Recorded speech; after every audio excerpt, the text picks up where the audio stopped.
my name is, now it's Khadim, but it was Mark Jackson. I'm 57 and I was born in Consett. Consett's a small town, 15 miles to the west of Newcastle. Very, very strange place. It was a steel works. So everybody in the town lives in the town, socialised in the town. Some people, pensioners, when I was younger, had never left Consett. No reason to leave. Men had gone away to war in the Second World War, came back, and since 1945 to 1985, never left Consett. Everything was there for them. Maybe go to Blackpool occasionally on holiday. Very strange place, brother. Very, very insular.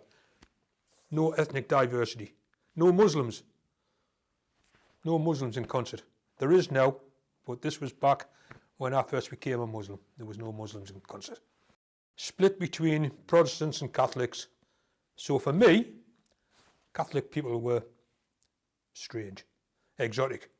And that's Catholic. White Catholic people were strange, and I didn't mix with them because I was default Church of England. I never went to church, brother. I believed in God, but I didn't go to church. I wasn't a fan of organised religion. I didn't like it. I thought it was not for me. And I'm sitting here in front of you. Ya Allah. I grew up in the 70s and the early 80s.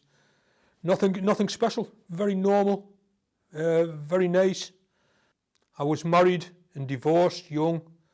And then a few years later I met my wife now, and we married, and we've been married 30 years. But nothing sticks out, brother. Nothing sticks out. As I say, I didn't like religion. I believed in God, but I didn't think I needed to go to church. I think the reason was I felt it was very controlling. My understanding of, used to talk to Catholic people now and again, my understanding was your prayers go to the priest and then the priest sends them to God. I thought, this is not how it works. I think my prayers need to go directly to God, not through another person. I work in health and safety. I'm a health and safety manager for a big company, Cleveland Bridge. It's a very big company in the northeast. We're the people that built the Tyne Bridge, Sydney Harbour Bridge, things like this. I've always worked in heavy industry, and for the last 25 years I've worked in health and safety in these industries. And they have always been predominantly white, working class industries. So it's surprising how well people have accepted us. In the current climate, there's a certain, you need to accept people of different ethnicities and religions. But that was never it. People just accept you. Oh, you're Muslim. Oh, how does that work? And then people will ask you, and you can give a little bit dower.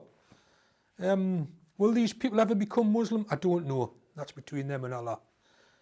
But you can give a little bit dower.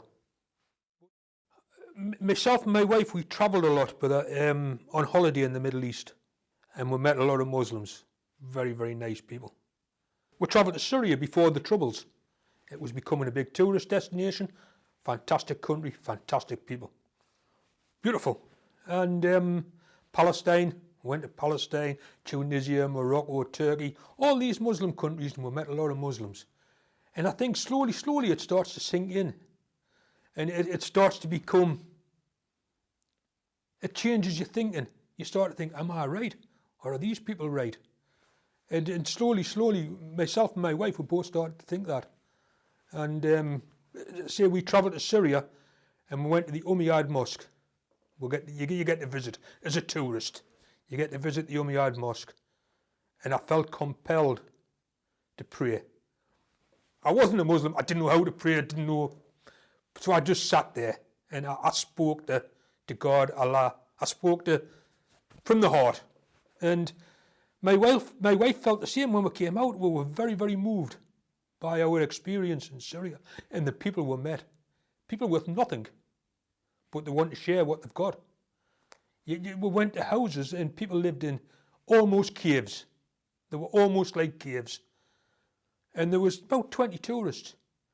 And the woman of the house, everybody had to go in and the kettle was on, make tea. On an open fire. Kettle's going on an open fire. Have tea. Sit down, everybody sit down and have tea. It's not, and then give me money, it's just hospitality. And I thought, I'm doing something wrong in my life. And for a lot of years I'd been searching for something, but I don't know what it was. But there was something missing. I always say to everybody, it was like I was a jigsaw and there was a piece missing. And it was Islam. I didn't know at the time. There was just something missing. I've spoken to the vicars and priests who have had them at the masjid. And a vicar said to me, he said, do you not think you could have become a Christian? And I said, it never entered my head to become anything. I wasn't drawn towards Christianity, and it never entered my head to become a Christian or Muslim. It just happened. It was something very organic, but we've never looked back. Because my wife took a Shahada at the same time as me. My wife's from Consett, white British. We'd never met Asian people till probably we travelled abroad. Very, very strange how it had happened. It was people's submission to Allah, brother. People praying 5 times a day.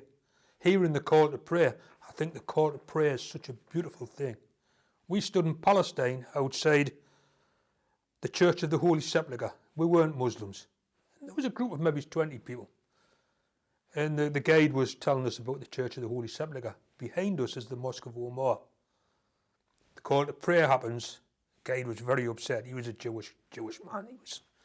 I think it's maybe a political tour. It's very, very pro-Jewish. But very good. Everybody turned round when the call to prayer started. And everybody listened. And it's things like that, brother.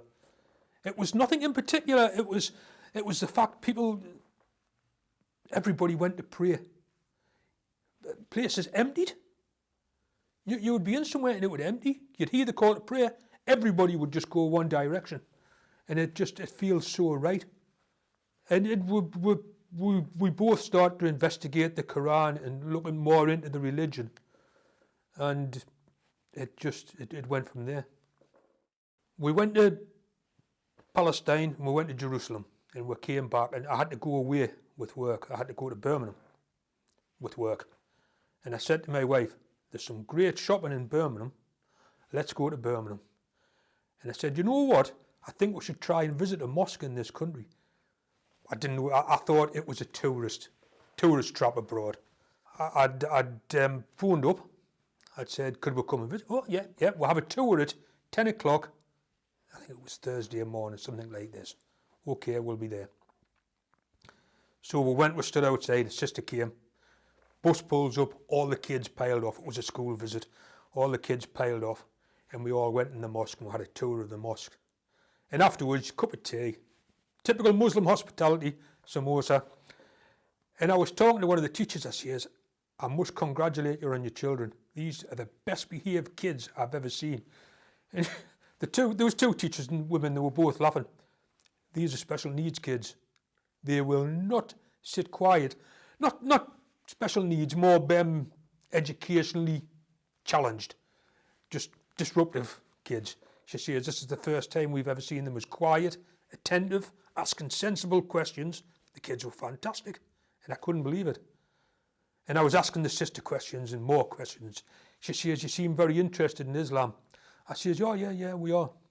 She says, there's a man in Birmingham, Mr. Khan. He runs an exhibition. You might want to go there. I'll see if I can make an appointment. So she phoned and, oh, yes, come along. We went to see Mr. Khan. I'm saying to my wife, we're going to be on the television. This is a wind-up. We're going to be on the television. But it's not. It's a man, Shamshad Khan, and he took our Shahada in Birmingham.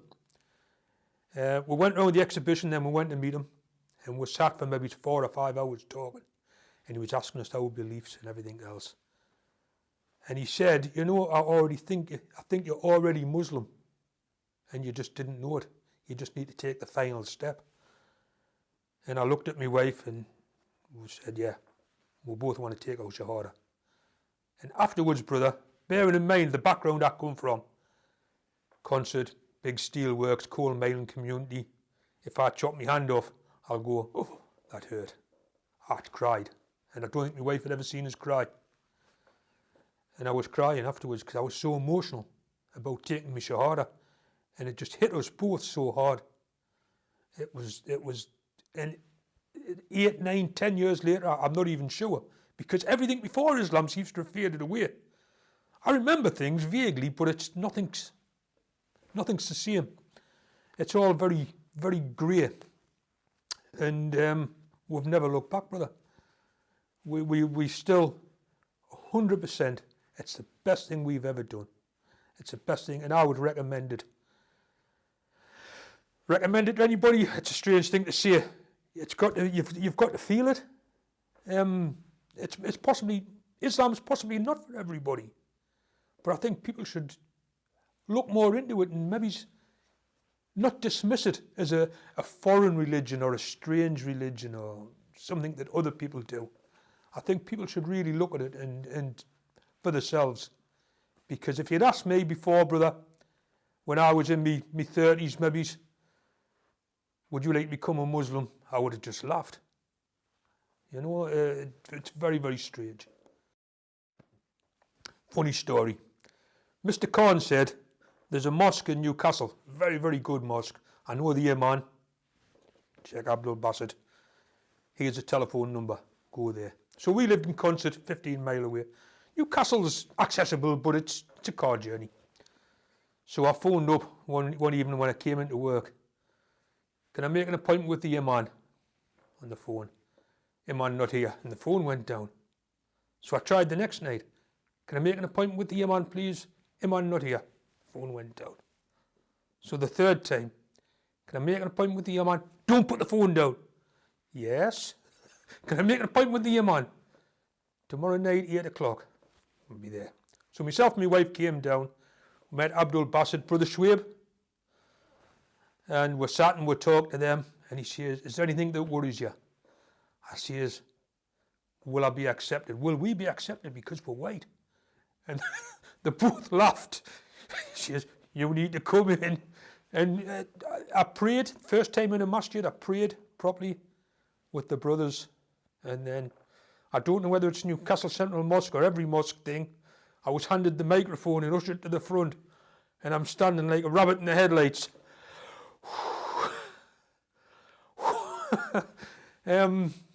And afterwards, all the brothers congratulated us and hugging. And I've never really been in a situation where men hug each other, and it's so physical, you know, and so beautiful, and it's so fantastic.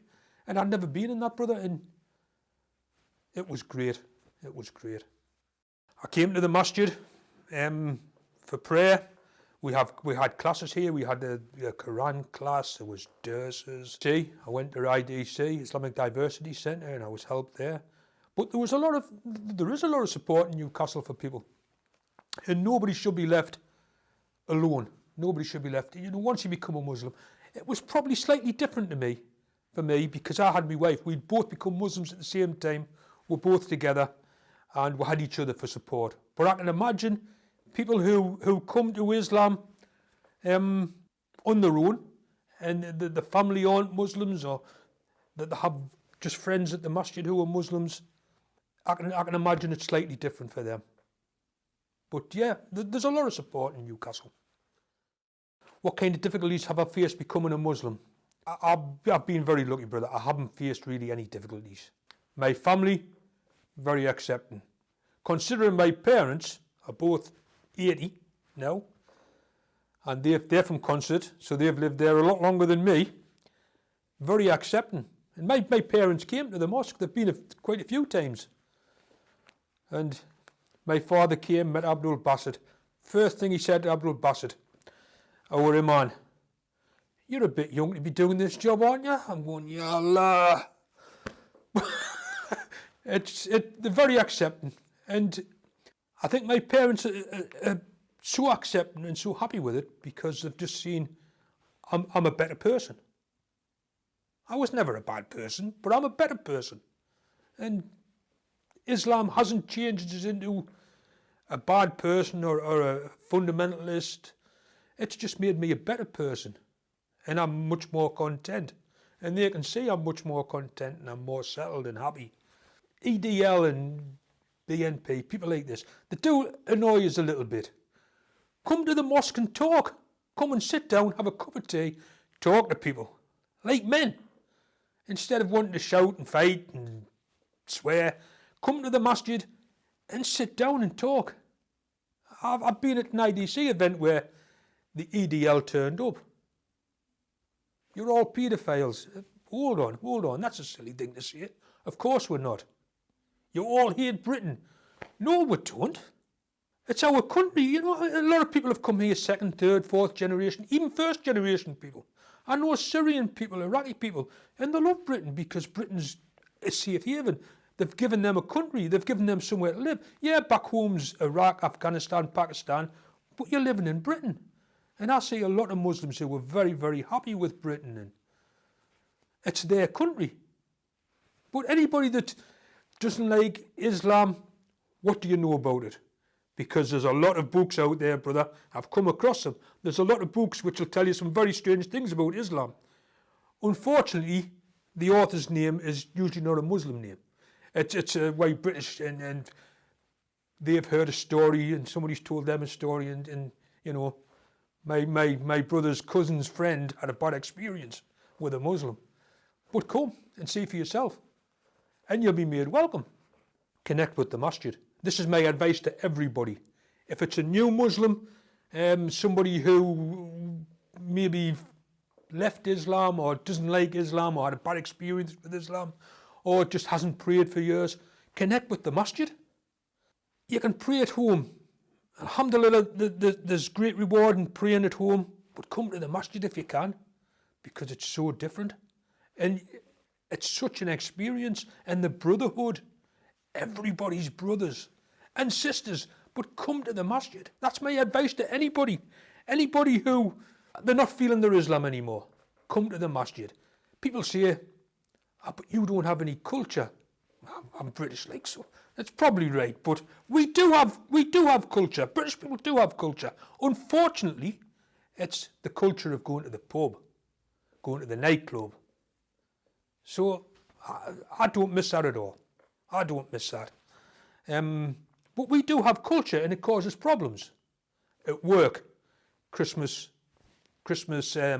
parties. I don't go to, brother, because there's alcohol and a lot of free mixing, and I don't usually have to free mix. The ladies in the office stay in the office, and I stay on the shop floor. But at Christmas parties, everything's different. So I don't do it. But we do have culture. And I appreciate people from other countries have their culture, which maybe gets in the way of their Islam as well. But learn your deen. Come to the masjid, learn your deen. And leave culture. I'm leaving culture. My wife's left culture.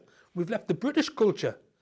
And we try to be as Islamic as we can and good Muslims. But that's my advice to anybody from wherever. Leave your culture behind and follow the deen.